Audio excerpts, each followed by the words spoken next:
In treating a patient with any headache disorder, including chronic migraine, it starts with the basics: adequate rest, adequate exercise, regular meals. It's really good hygiene. We often suggest to our patients, if they're up to it, to exercise regularly and do yoga. And we use non-drug treatments such as biofeedback and meditation. This is crucial to all of us, but more crucial to somebody who are disabled by their headaches. Patients always ask me about supplements and herbs. My major problem is what's in it and purity. There was a big article in either the Wall Street Journal or the New York Times about a year ago where people went into all the pharmacies in New York State, analyzed it, and found that half of the products didn't have anything in them what they said on the label. So my first point would be sure that it's a good product and see if there's any certification on the label that it's been tested and it says what it says. The best example of that is people were taking supplements that give them more serotonin in the past, wasn't made right, and it was toxic. So here's the points I would make. There's really good evidence that riboflavin and coenzyme Q10 and magnesium are good for the treatment of migraine, and they're easily gotten supplement. In addition, there's some evidence that feverfew, which is available, can be used for the treatment of migraine. And many of our patients have told us some of the essential oils that have calmed them down also help for their migraine. I'm not opposed to them. I frequently use them. My major concern is, are you getting what you asked for?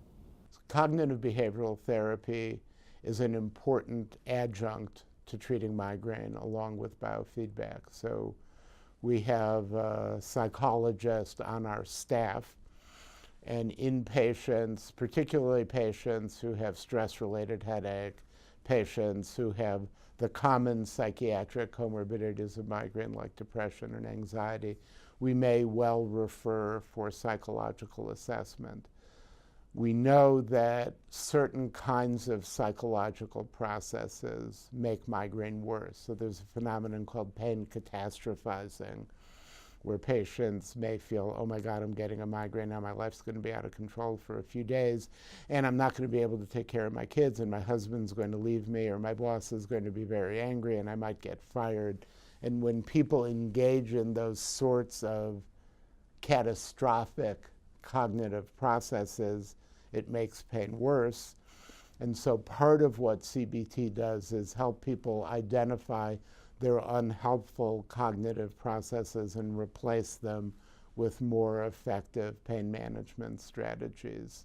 As an adjunct to CBT, we often use a methodology called biofeedback. Biofeedback involves feeding biological signals back to the patient and teaching them to control them. So we might teach patients to warm their cold fingers, or we might teach patients to decrease the muscle tension in certain muscle groups.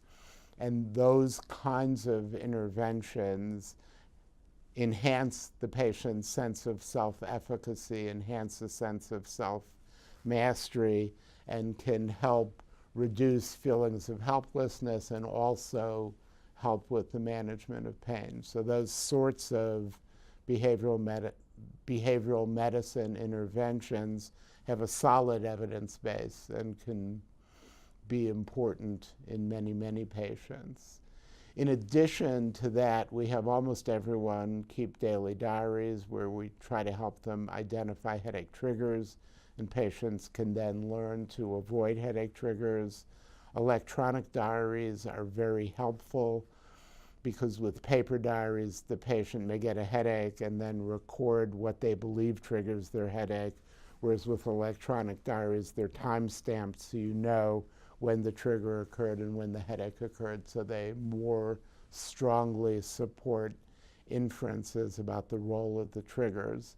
And then there are a number of lifestyle interventions that are quite helpful. Oftentimes they involve doing what your mother always told you you should do, which is kind of annoying to adolescent patients, but regular meals are helpful because skipping meals, lowering blood sugar can trigger headache. Good sleep hygiene, going to bed and waking up at the same time every morning, those sorts of lifestyle things can be quite helpful.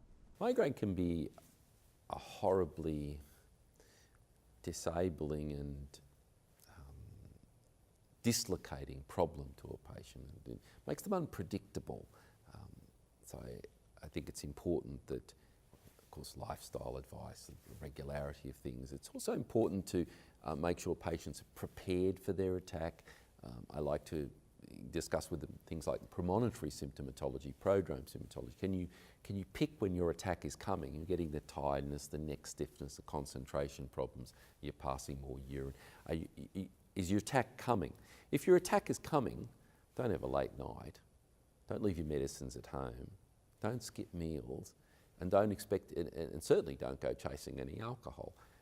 Know your disease and be prepared to combat it, and you'll control your life better. So what I say to patients is you've really got to at some level, get a grip on running the disease rather than letting the disease run you.